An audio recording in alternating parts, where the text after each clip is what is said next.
Cemetery. Tonight, I'm going to be reading Borrasca, Part 2.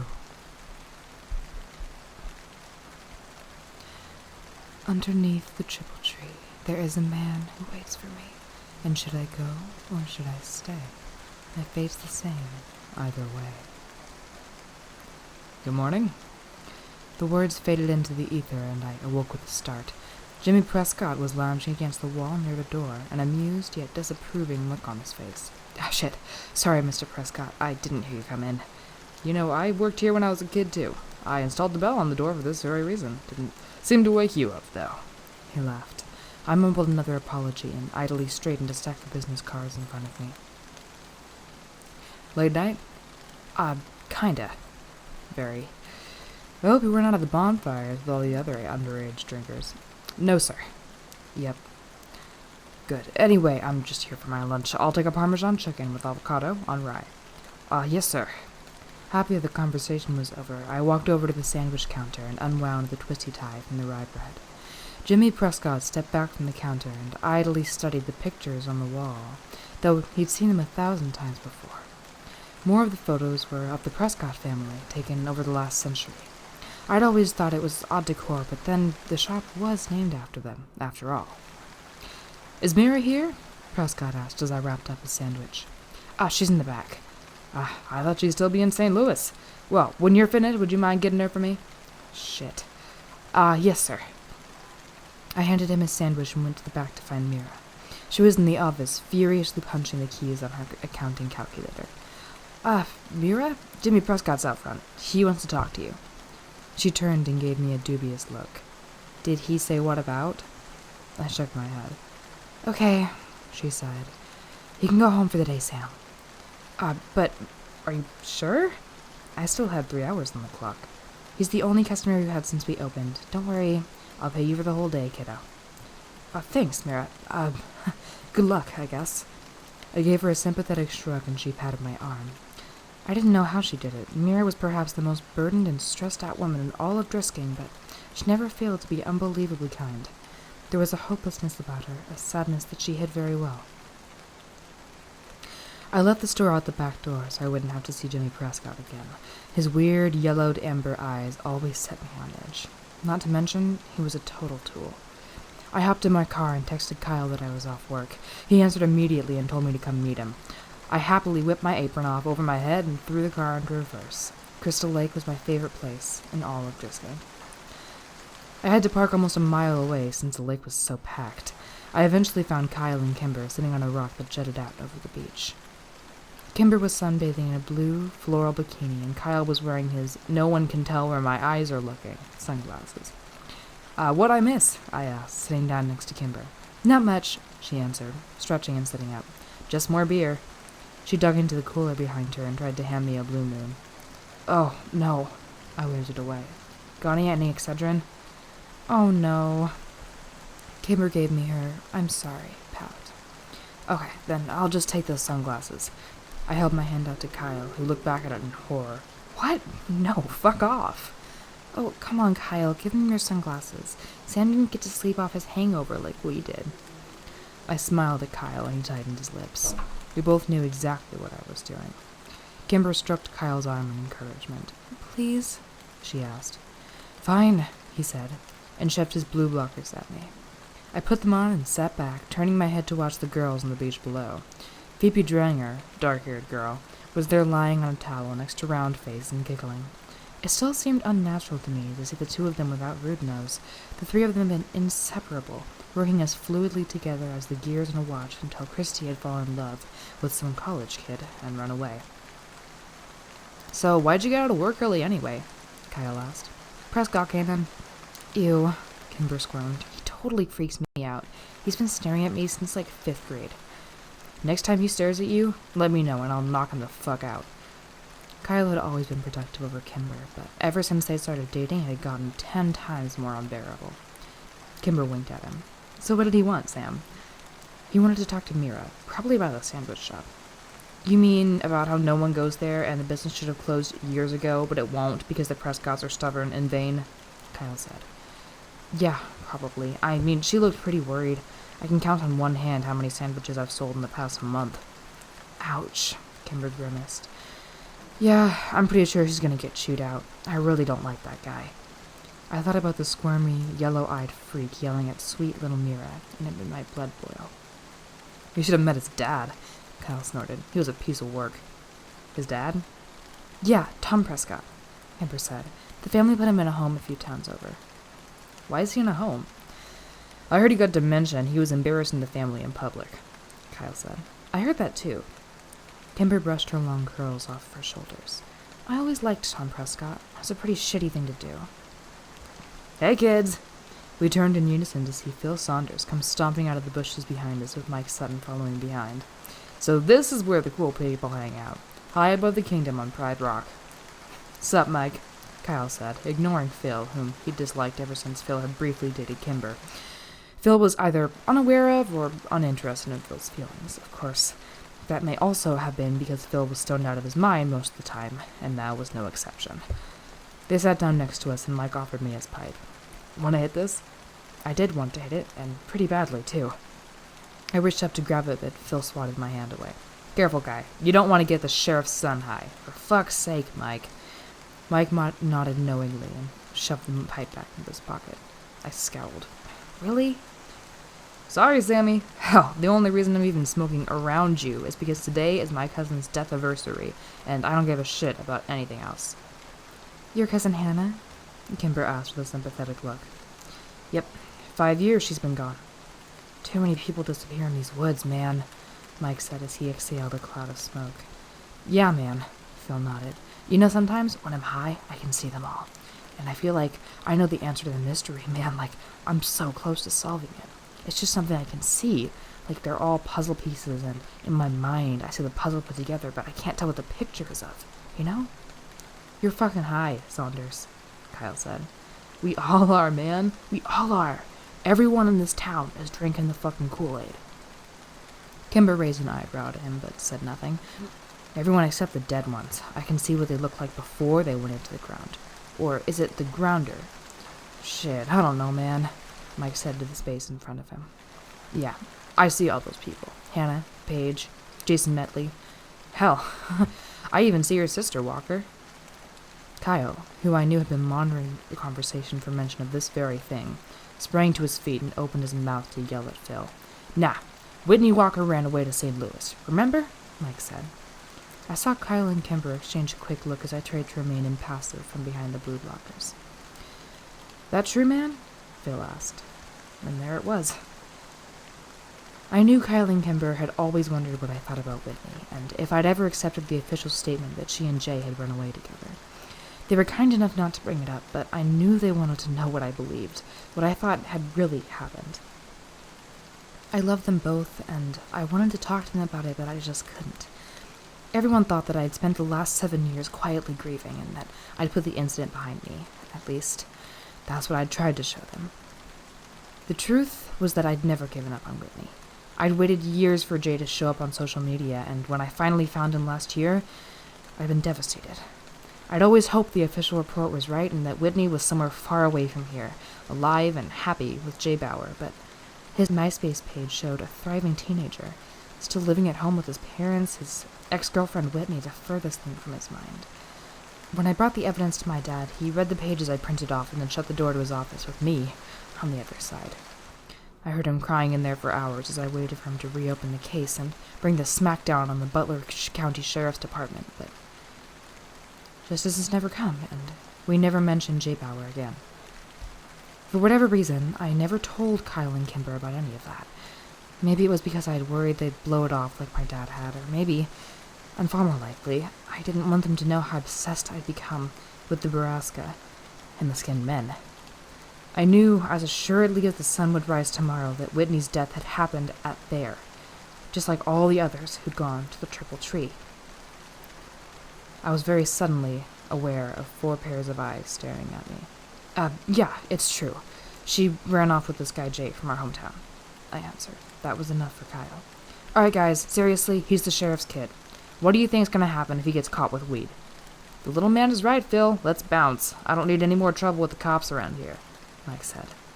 Later, Kimber. Walker, little man. Phil stood up, brushed off his pants, and jumped from the boulder onto the sandy beach below. He sprayed sand all over a couple of freshman girls, who squealed and called him an unthoughtful ass. Phil tipped his invisible hat to them and said, "Ladies," before walking off. Mike followed him down, and as I watched them make their way down the beach, I became aware of the conversation going on behind me. "I didn't say I wanted to go, I said I had to go," Kimber said. "It's only 2 o'clock, and it's Sunday. I know, but my parents have been fighting a lot lately, and I don't want to leave my mom alone too long. I thought she was doing better. A little, but she's still depressed, Kyle. Do you want to stay over at my place tonight?" Kimber's voice dropped into a whisper. I don't think I'm ready for that yet." "What? No, wait, that's not what I meant. I'd sleep on the pull-out in the basement, and you would have my room." Very awkward silence. "My parents love you, you know," he added.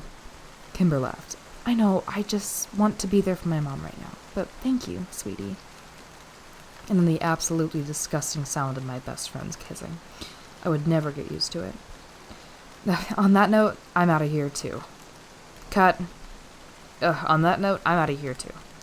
I stood up and gave them both a shaming look. "Oh, come on, Sam, don't be jealous. We'll find you a girlfriend someday," Kyle choked. "I really don't need your help with that," I muttered, glancing down the beach to where Emmeline Adler was sunbathing. "I'll see you guys tomorrow." "Last week of school!" Kimber yelled at my retreating back. Thank God. Tomorrow was the last Monday of the school year, and while I should have been thankful my sophomore year was ending, I wasn't.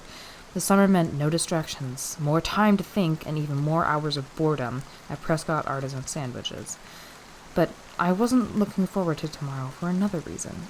Besides it being Monday, it was also sophomore ditch day. My dad had caught on to that several weeks ago and warned me to, quote, set a good example and go to school that day. Sometimes I really hated being the son of a cop. Kimber and Kyle were sympathetic and had offered to share in my misery. I had, of course, said yes, much to Kyle's sadness. As I'd expected, my dad was waiting for me when I got home. We shared a brief, strained conversation about our respective days, and then he finally got to it. "Remember, Sammy, we're cracking down on truancy this year. I want to see you at school tomorrow." "Yeah, I got it, Dad." "And I hope I won't have to write a ticket to Kyle, either." I sighed. "It's just a tradition. Even the teachers sort of encourage it. On Friday, they said, 'I don't care what they said, Sam. Besides the fact that I'm the sheriff, I'm also your father, and I want my son in school.'" I laughed and shook my head. What a joke. I can't control what Kyle does. Fair enough, but you can control what you do. I said nothing, and Dad sighed. "It's almost over, Sam. Just get through these last 5 days, and you'll be done with school for a few months." "Fine." I walked out of the kitchen, rudely ending the conversation. I climbed the stairs and passed by Whitney's door on the way to my room. The light was on, and silence was behind it. I knew my mother was in there.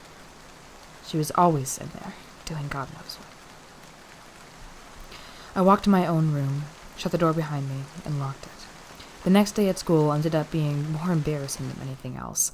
There were a few other people that hadn't skipped, maybe a total of 10 of us, and the looks they shot at me made it clear that my dad was the reason they were here.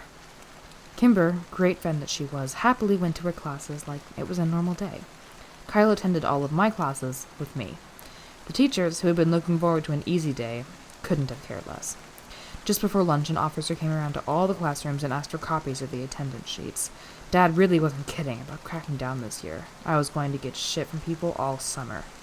At lunch, Kyle and I went out to my car to smoke.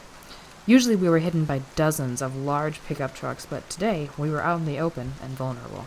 I moved the car back to a shady corner of the parking lot, and Kyle pulled out his bowl. "Did you text Kimber?" I asked him while he hit it. "Yep," he said through tight lips as he let the smoke sit in his lungs and then blew it out all over my dashboard.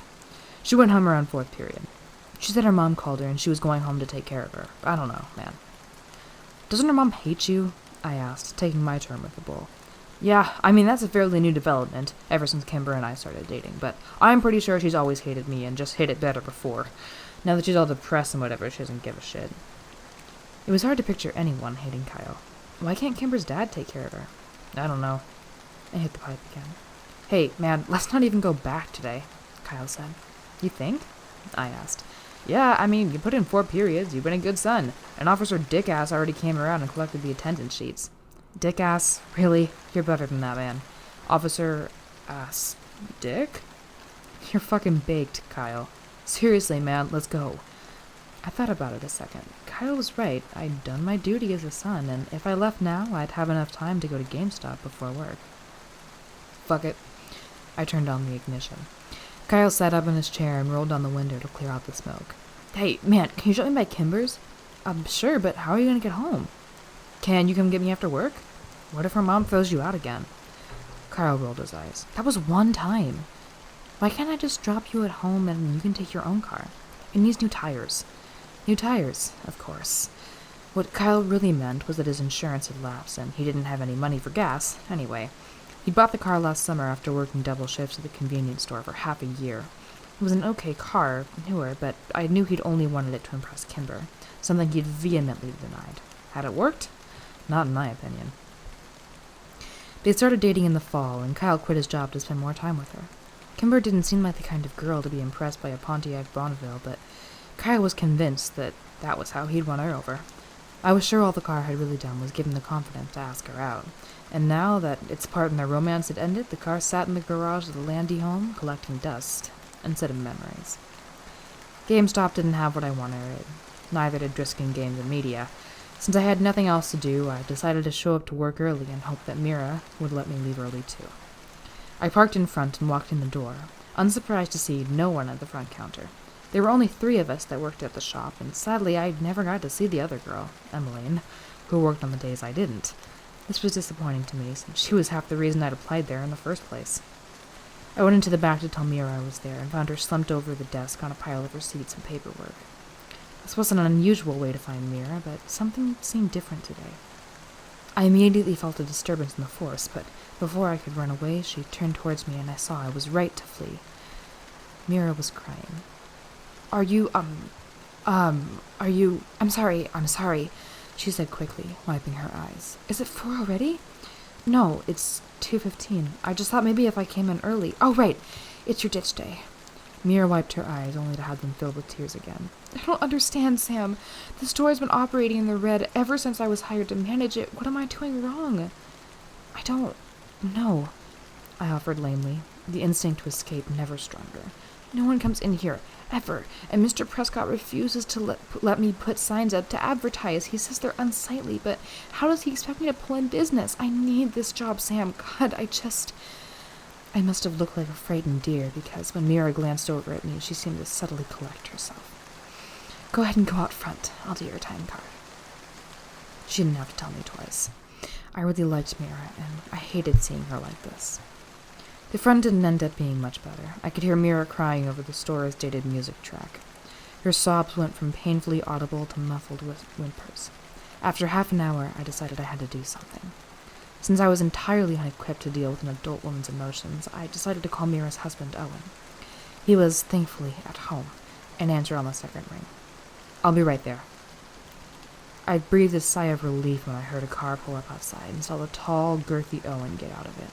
He walked in during a quiet lull in his wife's breakdown. I'm sorry to call you at home, Mr. Daly. I just didn't know what else to do. That's okay, Sam. You did the right thing. He looked tired. I could tell the situation wasn't new to him. Is she okay? Will she be okay? Oh, yeah, he nodded. We're just going through some things. Oh, Mira said the store is going bankrupt, too. I winced as soon as the words were out of my mouth. Yeah, Owen ran a hand through his hair. That's part of it, although I don't think Jim is going to let that happen. Mira is more upset about... He sighed. Has Mira told you about her, appointments? No. Well, we've been trying to get pregnant for years. Long, painful years. It's just so goddamn important to her to have a baby. You know, she blames me for our problems. He walked around the room, staring at the pictures, not really talking to me anymore. I understand why it's important to her. I just don't understand the obsession with it, because she's the last one in her family, because she's the last McCaskey on the planet. Does she even realize that our baby wouldn't be a McCaskey? He'd be a Daly. I tell you, Sam, I'd never marry a woman with a crazy father and 4 dead uncles. They develop these obsessions with lineage and 4 Dead uncles? What? Yeah, the famous ones. You know, the four brothers who died in the Drisking mines? Well, that only left her dad, and her parents were only able to conceive her, which leaves her as the last McCaskey and hope for the family line, so of course, you see how this is all my fault. I looked at him blankly, and he sighed. I'm sorry, kid, these aren't your problems, and they're way over your pay grade anyway. I'm just very stressed out these days. Our fertility issues, and Mira's absolute abhorrence to our only other option, But how did they die? I was desperate to talk about anything else, and the story of Mira's uncles interested me. The McCaskey boys? I don't really know. They died on the mountain somewhere. Oh, well, have you heard of the skinned men? Skinned men? Yeah, I don't think so. What about Borrasca? Owen Daly squeezed his eyes shut and put in on his temple with his fingers. What does a Borrasca have to do with anything? Owen? Mira's voice squeaked from the doorway. Oh, baby, are you okay? Sam called the house. I want to do it. You do? Owen asked dubiously. I called him. His eyes flicked over to me, and I immediately looked away. Another conversation I didn't want to be a part of. Sam, why don't you take off for the day? Mira and I will handle things here. Okay, I mumbled and bolted through the door. Once I was in my car and backing away, I called Kyle. Dude, fucking weird shit is going down in this town. What happened? I can't explain it over the phone. Where are you?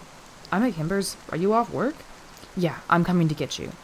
By at Kimber's, Kyle meant sitting on the curb in front of the house. Kicked off the property again.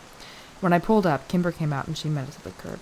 I'm so sorry, Kyle, she said. She's really upset today. She wouldn't even let me leave the house to sit with you. It's okay, he said. Don't worry about me. I just want to make sure you and your mom are okay. We're okay. And my dad will be home soon. Text us when he gets home and we'll come get you, I said. I wish I could. I'm babysitting tonight until 7:30. Maybe after that? Sure. Kyle and Kimber hugged goodbye, and then Kyle rushed back to her house as something crashed inside. So, what's going on?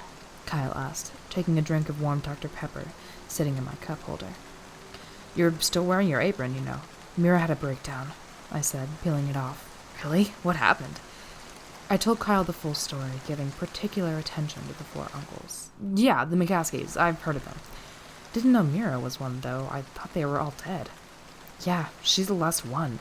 So, do you think the McCaskey deaths have anything to do with the other disappearances? It had been a while since I'd mentioned anything about Borrasca, and Kyle choked a little on the Dr. Pepper. I don't know, man. I mean, maybe if the disappearances started around the same time? How can we find that out?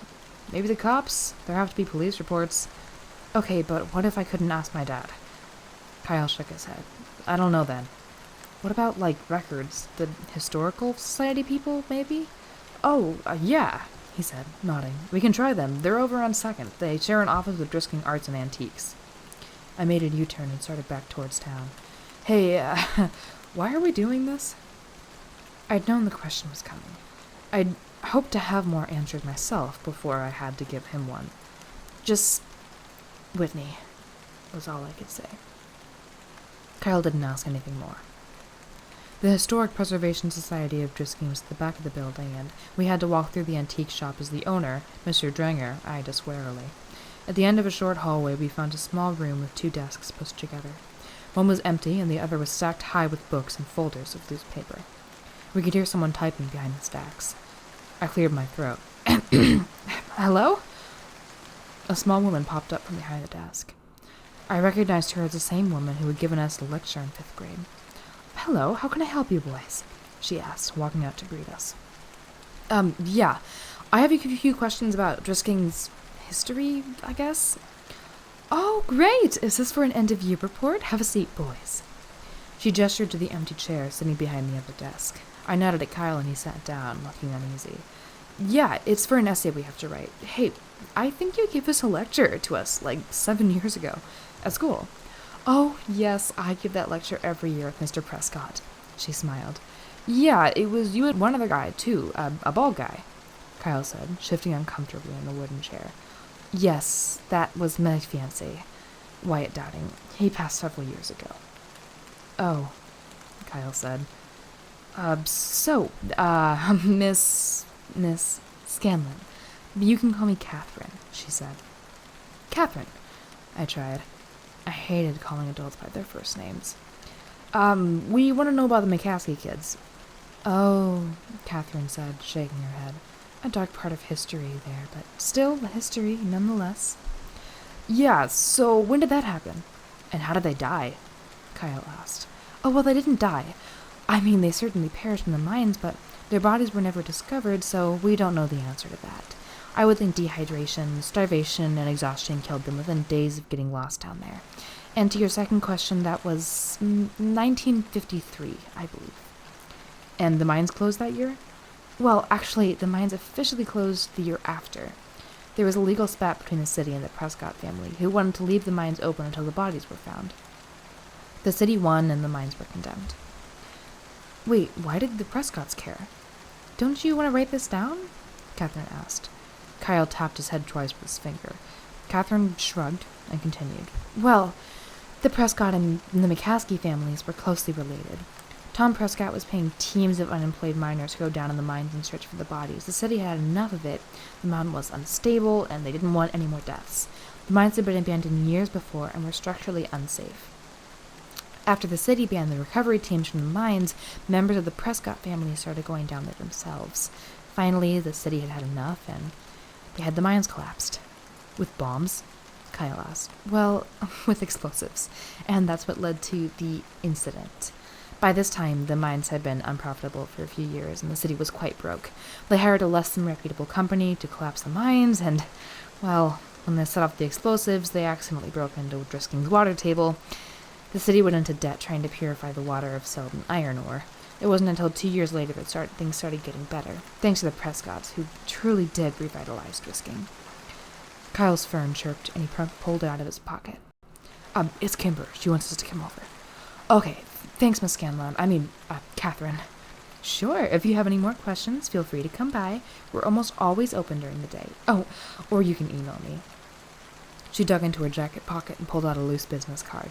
It was creased and had a dusty smudge on it. Thanks. So what do you think? Kyle asked when we got in the car. I don't know. It's weird, isn't it? I mean, why would the Prescotts give a shit if the town suffers after they refused to help him find their family and were actively working against them? Maybe they forgave and forgot. Kyle shrugged. Does Jimmy Prescott seem like a guy to forgive and forget to you? No.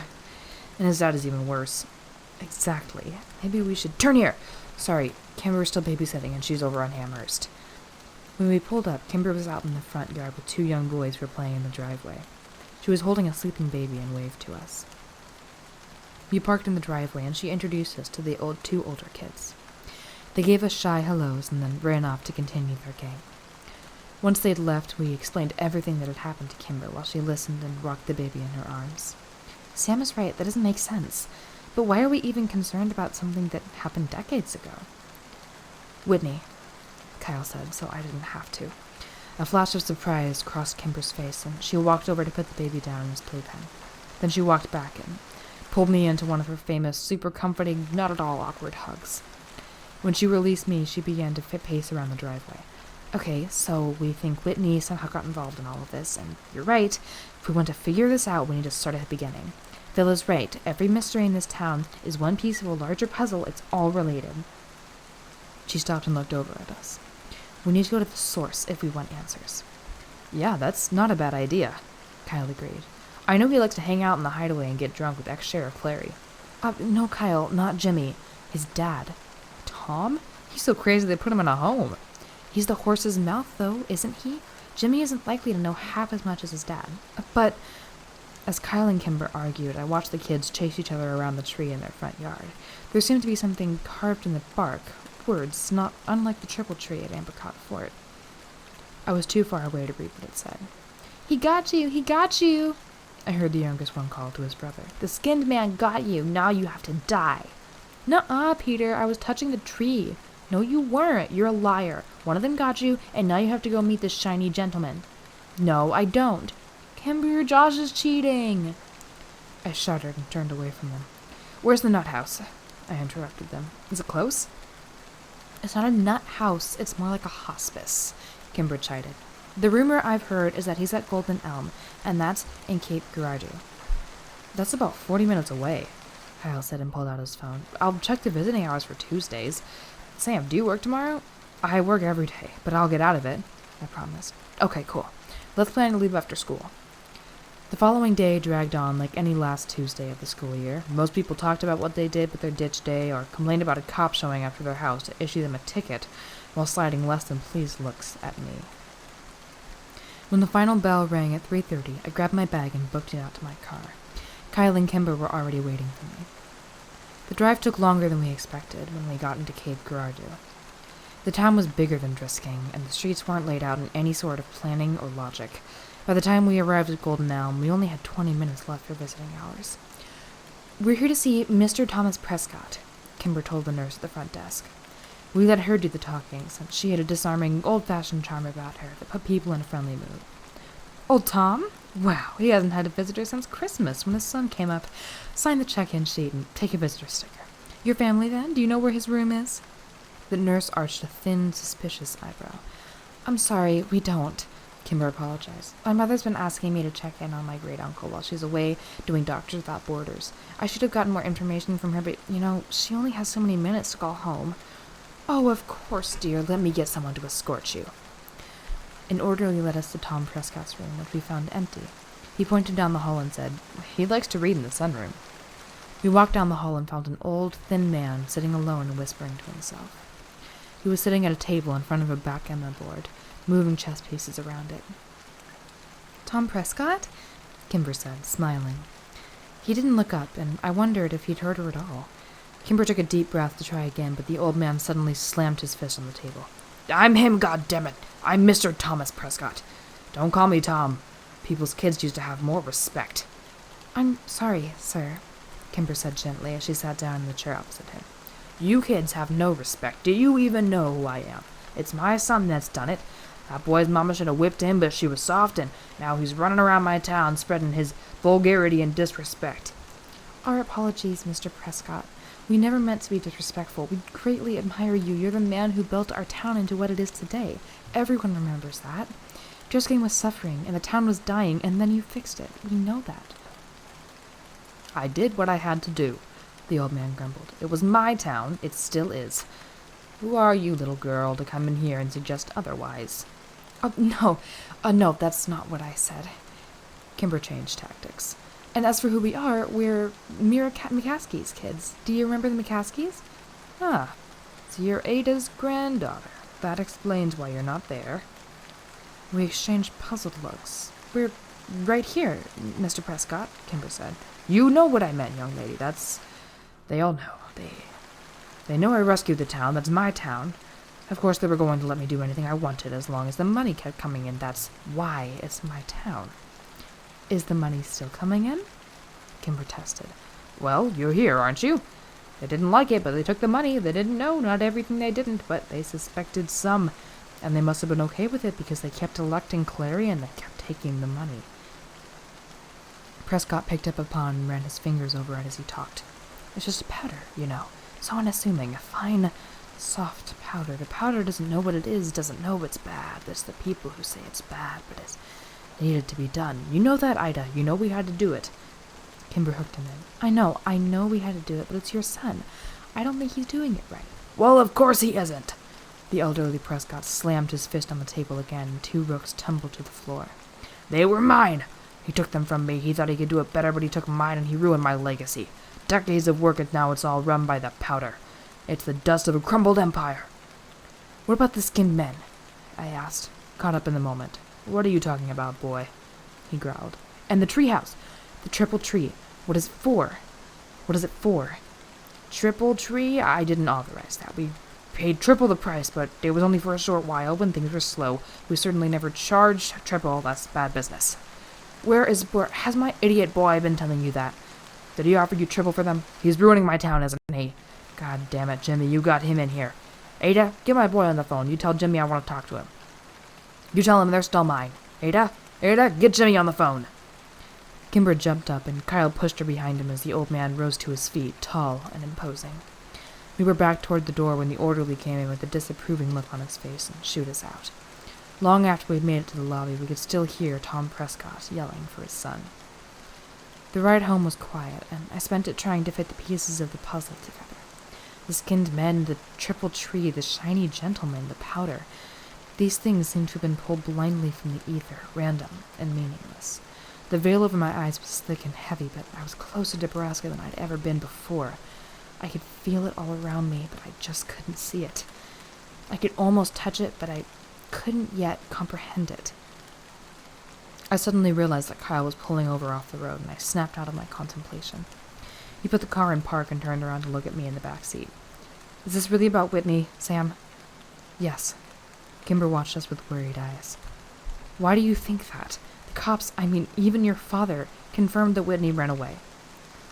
"I don't believe them," I said through clenched teeth. "Look, Sam, we're getting pretty deep in here, and I am with you every step, but I have to know that there's a reason we're doing this. And pulling Kimber in too. I have to know this is important for you for the right reasons and not just an obsession." I looked out the window and realized he'd pulled over near the West Rim Prescott Ore trailhead. He was right to worry, and even more so to be protective of Kimber. Kyle was thinking it, and so was I. The powder. If Borrasca really did involve moving mass amounts of drug, did I want to involve my friends any farther? This wasn't their fight. I loved these people. Could I really risk their safety for my own curiosities and vendettas? But as hard as I wished I could let them go, I knew I needed them. "I have to know what really happened to Whitney," I whispered. Kyle turned back around without a word, and Kimber placed her hand on mine. I jerked my hand away and crossed my arms and then immediately apologized. Kimber just smiled in a forgiving sort of way. Kyle sighed. "Sam..." He was interrupted by the piercing ring of Kimber's phone. She scrambled for her cell to silence it, but when she saw the name on the screen, she quickly answered. "Dad? What? Wait, what? What do you mean? Dad? No, wait, slow down. Hello?" She took the phone away from her ear. "Something happened to my mom, and she's at the hospital." Tears filled Kimber's soft green eyes. Kyle threw the car in gear and screeched out of the parking lot. We made the 10-mile trip to the hospital in as many minutes, which was criminally fast on surface streets. Kyle stopped the car at the emergency entrance, and Kimber and I ran inside. A deputy was there waiting. He refused to answer Kimber's desperate questions as he led us to her father. When the deputy swung open the doors, I saw my dad standing next to Kimber's, and I braced myself for the worst. Kimber's dad took her in one direction, and my dad took me in the other. Before he said a word, I saw Kimber crumble to the floor on the other side of the room. I looked at my dad helplessly, and he gave me a sympathetic nod and pulled me into a hug. We sat down in a corner, and I stared at my hands as he quietly explained that Mrs. Testaro had gone grocery shopping at around 1 o'clock, come home, put the groceries away, made 2 lasagnas and a meatloaf, and put them in the freezer. Then she got in her car, drove to the hospital, parked in the shade, took the stairs up 7 floors to the roof, and jumped off of it. She lived long enough to apologize to the EMT who found her. I watched Kimber fall apart as her mother's body slowly grew cold in the morgue 1 floor beneath us.